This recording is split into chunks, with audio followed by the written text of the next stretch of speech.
ಈಗ ನಿನ್ನೆಯಿಂದ ಒಂದು ಪ್ರಚಾರವನ್ನು ಮಾಡ್ತಾ ಇದ್ದಾರೆ ಸಾಮಾಜಿಕ ಜಾಲತಾಣದಲ್ಲಿ ಬಾರ್ ಬಗ್ಗೆ ಸಂಬಂಧಪಟ್ಟಂತೆ. ಏನು ಸಮಸ್ಯೆ ಸರ್? ಏನಿಲ್ಲ, ಇಲ್ಲಿ ನಮ್ಮ ಇದು ಡಿ ಗ್ರೂಪ್ ಬಡಾವಣೆ, ಲಿಂಗದೀರ್ನಹಳ್ಳಿಯ ಡಿ ಗ್ರೂಪ್ ಬಡಾವಣೆ, ಕುವೆಂಪು ನಗರ ಇದೆಲ್ಲ ಸೇರ್ಕೊಂಡು ಇದು ಒಂದು 60 ಅಡಿ ರಸ್ತೆ. ಇಲ್ಲಿ ಸಾಕಷ್ಟು ದೇವಸ್ಥಾನಗಳಿದೆ, ಪಾರ್ಕ್ಗಳಿದೆ. ಸುಮಾರು ಒಂದು 5 ಕಿಲೋಮೀಟರ್ ಸರೌಂಡಿಂಗಿಂದ ಈ ಡಿ ಗ್ರೂಪ್ ಬಡಾವಣೆಗೆ ಪಾರ್ಕ್ ವಾಕಿಂಗ್ ಮಾಡಕ್ಕೆ ಬರ್ತಾರೆ. ಮತ್ತು ಒಂದು ಒಳ್ಳೆ ವಾತಾವರಣ ಸಿಗುತ್ತೆ ಅಂತ ಇಲ್ಲಿ ಈ ಡಿ ಗ್ರೂಪ್ ಬಡಾವಣೆಗೆ ಬರ್ತಾರೆ. ಆದರೆ ಇಲ್ಲಿ ಏನಾಗಿದೆ ಅಂದರೆ ಮೇನ್ ರೋಡಲ್ಲಿ ಸಾಕಷ್ಟು ಬಾರ್ಗಳು ಮಾಡೋರೆ. ಈಗ ನಿಮ್ಮ ಗಮನಕ್ಕೆ ಬಂದಂಗೆ ಶಾಸಕರು ಸಹ ತಿಂಗಳು 29ನೇ ತಾರೀಕು ಒಂದು ಲೆಟ್ರ್ ಬರ್ದವ್ರೆ.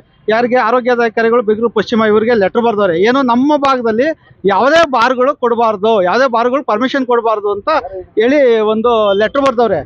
ಅವ್ರ ಮಾತಕ್ಕೂ ಸಹ ಮೀರಿ ಇಲ್ಲಿ ಎಲ್ಲೋ ಆಗಿದ್ದು ಬಾರ್ನ ತಂದು ಈ ಬಡಾವಣೆ ನಿವಾಸಿಗಳನ್ನ ಹಾಳು ಮಾಡೋಕ್ಕೆ ಅವ್ರ ಹೆಲ್ತ್ ಇರ್ಬೋದು, ಅವ್ರದ್ದೊಂದು ಆರೋಗ್ಯ ಇರ್ಬೋದು. ಇಲ್ಲಿ ಏನು ಈಗ ನೋಡಿ, ಇವಾಗ ಇಲ್ಲಿ ಬಾರ್ ಆಯ್ತಾ, ಪಕ್ಕದ ನಾಳೆ ನಮ್ದು ಕಬಾಬ್ ಅಂಗಡಿ ಆಗ್ತದೆ, ಇನ್ನೊಂದೇನೋ ಒಂದು ಅಂಗಡಿಗಳು ಸ್ಟಾರ್ಟ್ ಆಗ್ತವೆ. ಇಲ್ಲಿ ಓಡಾಡೋರಿಗೆ, ಜನಸಾಮಾನ್ಯರಿಗೆ ತೊಂದರೆ ಆಗ್ತೈತೆ.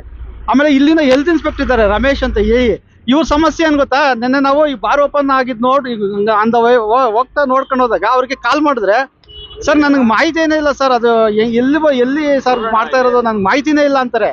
ಆಮೇಲೆ ತಿರ್ಗಿ ಕೇಳಿದ್ರೆ, ಸರ್ ಒಂದು ನೋಟಿಸ್ ಕೊಡಬೇಕು, ಒಂದು ಅಡ್ರೆಸ್ ಹೇಳಿ ಸರ್ ಇಲ್ಲಿ ಅಂತ ಹೇಳಿದ್ರು. ಅದಕ್ಕೇನೆ ಇವಾಗ ಹೆಲ್ತ್ ಇನ್ಸ್ಪೆಕ್ಟರ್ ನೋಟಿಸ್ ಕೊಡಕ್ಕೆ ಬರ್ತಾರಂತೆ. ಅವ್ರಿಗೊಂದು ಹಾರ ಇಟ್ಕೊಂಡಿದ್ದೀವಿ ಅವ್ರಿಗೆ, ಯಾಕೆಂದ್ರೆ ನಮ್ಗೆ ಅಷ್ಟು ಚೆನ್ನಾಗಿ ನಮ್ಮ ಭಾಗದಲ್ಲಿ ಕೆಲಸ ಮಾಡ್ತಾ ಇದ್ದೀರಾ, ಹಂಗಾಗಿ ನಿಮ್ಗೊಂದು ಸನ್ಮಾನ ಮಾಡಬೇಕು ಅಂತ ಹೇಳಿ ಹೆಲ್ತ್ ಇನ್ಸ್ಪೆಕ್ಟರ್ಗೆ ಒಂದು ಸನ್ಮಾನಕ್ಕೆ ಒಂದು ಹಾರ ಇಟ್ಕೊಂಡಿದ್ದೀವಿ.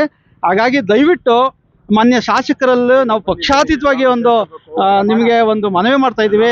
ದಯವಿಟ್ಟು ಈ ಭಾಗದಲ್ಲಿ ಆಗಿರೋ ಬಾರ್ಗಳು ಸಾಕು. ದಯವಿಟ್ಟು ಇದನ್ನ ನೀವು ಸಹ ಬಂದು ಈ ಒಂದು ಪ್ರತಿಭಟನೆಗೆ ಪಕ್ಷಾತೀತವಾಗಿ ನಾಳೆ ಬೆಳಗ್ಗೆ ಒಂದು ಕರೆ ಕೊಡಿ. ನಾವು ನಿಮ್ಮ ಜೊತೆ ಎಲ್ಲ ಸೇರ್ಕೊಳ್ಳೋಣ. ಇದು ಪಕ್ಷನ, ಇದು ಯಾವುದೇ ರಾಜಕೀಯನ ಬಿಟ್ಟು ಹೊರತುಪಡಿಸಿ ಇದನ್ನ ಈ ತರ ಕೆಲಸಗಳು ದಯವಿಟ್ಟು ಇಲ್ಲಿ ಆಗಬಾರ್ದು. ಇನ್ನು ನೀವು ಕಂಡಂಗೆ ನೋಡಿ, ಇಲ್ಲಿ ಡೌನಲ್ಲಿ 5th ಬ್ಲಾಕಲ್ಲಿ ಒಂದು ಪಾರ್ಕ್ ಇತ್ತು. ಈಗ ಎಲ್ಲರಿಗೂ ಗೊತ್ತು, ಆ ಪಾರ್ಕ್ನ ಹೊಡ್ಕೊಂಡು ಲೇಔಟ್ ಮಾಡಿಬಿಟ್ರು. ಆ ಲೇಔಟ್ ಮಾಡಿ ಅದು ಹಾಳಾಗೋಯ್ತು. ಆ ಪಾರ್ಕ್ನ ಹೋರಾಟ ಮಾಡಿದ್ವಿ, ದೇವೇಗೌಡರು ಸಹ ಬಂದರು. ಅದು ರೆವಿನ್ಯೂ, ಅದರಿಂದ ಅದನ್ನ ನಾವು ಏನೂ ಮಾಡೋಕ್ಕಾಗಲಿಲ್ಲ. ಸುಮಾರು ಜನಕ್ಕೆ ಅವ್ರಿಗೆ ಏನೇನೋ ಹೇಳಿದ್ರು, ಏನೇನೋ ಮಾಡಿದ್ರು, ಆಗಲಿಲ್ಲ. ಪಕ್ಷಾತೀತವಾಗಿ ದಯವಿಟ್ಟು ಇಂಥವು ಆಗೋದು ಬಿಡಬೇಡ್ರಿ. ಅಲ್ಲ, ಅದು ನೋಡಿ, ಶಾಸಕರೇ ನೋಟಿಸ್, ಈಗ ಇಲ್ಲಿ ಸ್ಥಳೀಯವಾಗಿ ಎಲ್ಲರಿಗೂ ಗೊತ್ತಿರ್ತೈತೆ, ಶಾಸಕರೇ ನಿಲ್ಲಿಸ್ಬೋದಲ್ಲ ಇದನ್ನ. ಅವ್ರಿಗೆ ನಾವು ಹೇಳಿ ಮನವಿ ಮಾಡ್ತಾ ಇರೋದು, ದಯವಿಟ್ಟು ಈ ಬಾರ್ಗಳು ಈ ಭಾಗದಲ್ಲಿ ಆಗಕ್ಕೆ ಬಿಡಬೇಡಿ ಸರ್. ದಯವಿಟ್ಟು ಸುಮಾರು ಇವಾಗ ಒಂದು ನಾವು ಅಂದ್ರಳ್ಳಿ ಸರ್ಕಲ್ಗೆ ನಿಂತ್ಕೊಂಡ್ರೆ ಆ ಸೆಕೆಂಡ್ ಸ್ಟೇಜ್ ರೋಡ್ಗೆ ಒಂದು 7-8 ಬಾರ್ ಇದೆ, ಏರಳ್ಳಿ ರೋಡ್ಗೆ ಒಂದು 5-6 ಬಾರ್ ಇದೆ, ತಿರ್ಗಿ ಅಂದ್ರಳ್ಳಿಯಿಂದ ತಿಗುಡ್ರಪಳ್ಳಿ ಆ ಕಡೆ ಹೋದ್ರೆ ಅಲ್ಲೊಂದು 5-6 ಬಾರ್ ಇದೆ. ಏನು ಬಾರ್ ಮಯ ಆಗ್ಬಿಟ್ರೆ ಇದನ್ನ ನಾವು ನಾಗರಿಕರು ಹೆಂಗೆ ವಾಸ ಮಾಡ್ತಾರೆ?